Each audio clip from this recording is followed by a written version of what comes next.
Hi, everyone, and welcome to another cozy sit down where we just kind of hang out, get together, and talk about an experience I've had in a very loose fashion.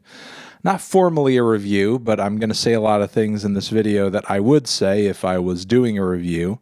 But, I sat down and I had a moment. I had a moment with the brand new 17-minute EP from the legendary pop punk duo known as Tramp Stamps, who earlier this year stirred up one of the bigger kind of negative internet controversy vortexes that we've seen in 2021, being called out for being industry plants and a fake band and so on and so forth. And I discussed this myself. The issue with Tramp Stamps ultimately is that their message, their look, their songwriting, just everything, the way they present themselves, it's just painfully inauthentic. It just kind of seems like a very bad put on, while, there's nothing certainly wrong in popular music with, I guess, like presenting an image. With punk music, it's a little different because typically with punk music, there tends to be this, I guess, emphasis on being real, being yourself, letting that guard down, being no filter, and so on and so forth. And Tramp Stamps, for the most part, just kind of seem like they're writing from this really edgy place that just feels fake. It doesn't seem like there's a genuine like anger or nihilism or hatred or dissatisfaction with the world kind of fueling all of it. It just seems like very, I guess like baby's first anger at the world and put that over very bad fusions of pop, punk, hip hop with loads of god awful autotune, which I don't have any issue with autotune in the general sense. I feel like I have to kind of remind people of that over and over and over again. But when you combine bad application of it, overuse of it, with really terrible singing, with a pop punk affectation, no less, you get a grating and almost ear piercing sensation that is the vocals on this Tramp Stamps EP. All right, so the title of this thing is We Got Drunk and Made This EP, which is embodied in this photo of the title being a literal tramp stamp. There are a few classics in the Tramp Stamps catalog on this thing, and there are a few deeper cuts that are new to us, or at least new to me. Right at the kickoff, we have the song Anger Issues. This song was hot trash, and in my opinion, makes Tramp Stamps a lot more dislikable just because of how terribly toxic the lyrics and the ethos of this song are. I mean, sure, it's a song about anger issues, which there's nothing generally wrong about writing about anger or anger issues, at least maybe if you're kind of self-aware about it or doing it in a creative way.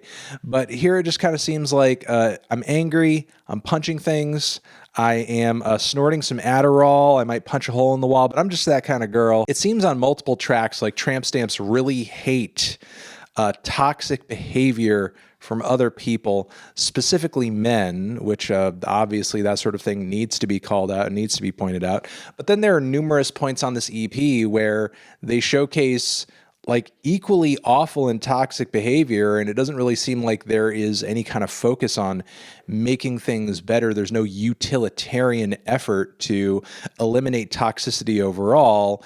It's just, I'm going to complain about other people's toxicity, and then I'm going to brazenly flaunt my own toxicity in a way that I guess is incredibly hypocritical. Following this, we have Sex With Me, which is an oldie, but a goodie in the Tramp Stamps catalog.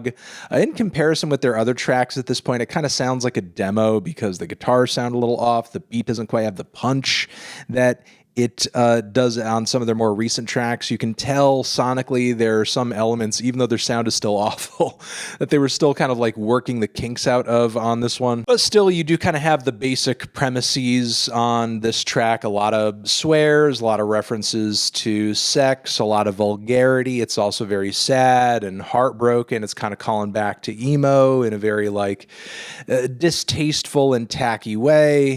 And again, the autotune is so brazenly abused that the vocals don't even sound human anymore. And again, there are tons of tracks, especially like some hyperpop stuff, where the autotune is used to that degree, but I think it works a lot better in this context than it does on these Tramp Stamps tracks. But with that being said, I guess there are moments on here that remind me of like some early Charlie XCX, like some of the more guitar-driven stuff that she's done in the past, like some early Charlie XCX, but just like so bad that it actually makes me want to critically reassess how good Charlie's stuff was during that time. 1-800 I miss your guts. Miss your guts is the really like acoustic Avril Lavigne, heart-wrenching high school breakup type anthem with all the cliches, you know, skater boy, Tumblr girl, we're behind the bleachers. The vocals, the guitars, the beats, the autotune, again, they all make an unholy orgy of radio pop, punk, emo, again, Avril, some like hip hop influence in there too. It's just terrible. It's awful. The vocal style switches up a little bit on BFF. I appreciate that it is not as, or it's just less grating, because it's not, I'd rather die. It's like more of like a forced, just riding very deeply into your range vocal, which, again, not as obnoxious, but still sounds really silly. And another song in the track list here where Tramp Stamps are surprisingly sentimental and just like, you know, very sensitive on this one. It may be a song about what is essentially just like a fuck buddy, and we're just like eating a lot of Chinese takeout and then you're eating me out, or vice versa. You don't want to have like, you know, General So's vijay. I can't believe those words just came out of my mouth. It's one of the least annoying and toxic tracks on this record,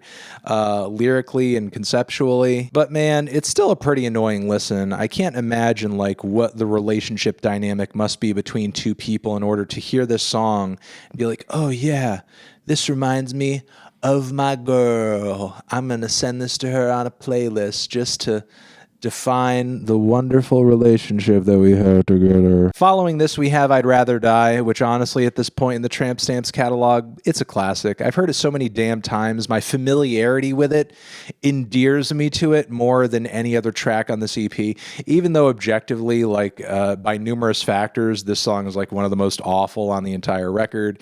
It's one of the loudest. It's one of the most annoying. It has some of the worst vocal performances on the entire thing. It has some of the goofiest auto-tune runs, some of the most toxic lyrics as well, including like that coercive line about someone not being able to get it up because they're drunk. But you know what, because I've heard it so many damn times, and because I relate, because there are some things that I would rather die than do, like listen to that new Tones and I album again. Yeah, because there are things that I'd rather die than do. I kind of sympathize with Tramp Stamps on this one. I kind of feel it. It's a vibe. The closer, Puke and Rally, is like a bar crawl banger that is really tacky, very much in bad taste, and obnoxious as hell. Kind of reminds me of like Sleigh Bells if they weren't creative or experimental or adventurous or unique in any way, shape, or form. It's just got a lot of booming beats, guitars, and silly lyrics about like doing body shots off Abby and snorting coke with my hose, and I might make out with the bouncer. Like, ultimately, this track, the more you listen to it and read into it, the lyrics and everything that's being said, it's just like drunk white girl debauchery that sounds loud and angry when presented in this song, but like really it's the musical version of a viral video that you might come across on Twitter or TikTok or whatever, or Instagram, where it's like, you know, Kelly and Becky and Andrea and Christy just like walking down the street, missing shoes, or nobody has any shoes. They're stumbling into bushes. Someone's being so random. Someone's saying, I can't take you anywhere. Like, it just seems like that, but it's being sold and repackaged as being punk, when it's like really not. Look, I'll say this, and no diss to the Queen, obviously, before these words come out of my mouth.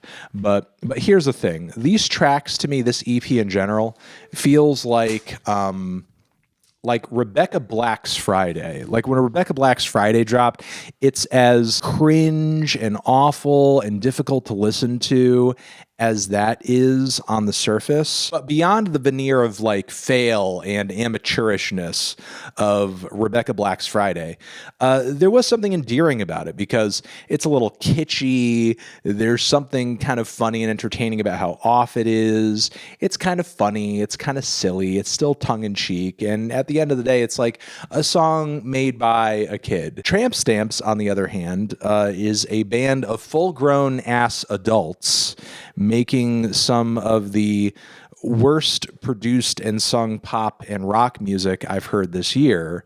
They're way too old, like even for people who are in their 20s, to be making anything that sounds remotely like this. There's no amateurish charm to it because it doesn't sound like it's an unprofessionally put together series of songs. The tracks actually sound like they're professionally assembled and produced. They're just not good. Not only that, but like at least Rebecca Black was being authentically a kid, or authentically what she thought a pop singer or, you know, a pop star, pop artist would do or be. And I don't know, tell a story about something that relates to her experience as like an adolescent, whereas Tramp Stamps are just like telling these like silly, like inauthentic put on stories about like how edgy and punk they are, even though people have like dug up how recently some of the members' punk phases have started. So yeah, in a way to put it simply, it's all the brightness and obnoxiousness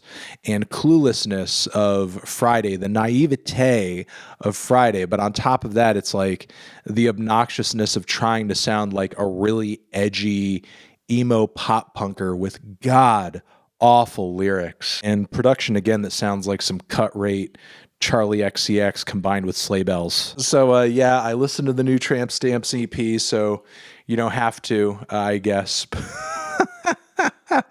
But still, I wouldn't be surprised if they still blow up. This EP did make it onto the front of Apple Music, which I don't think just happens accidentally when you're an independent artist. I think I will leave it there. You're the best. Over here next to my head is another video that you can check out. Hit that up, or the link to subscribe to the channel.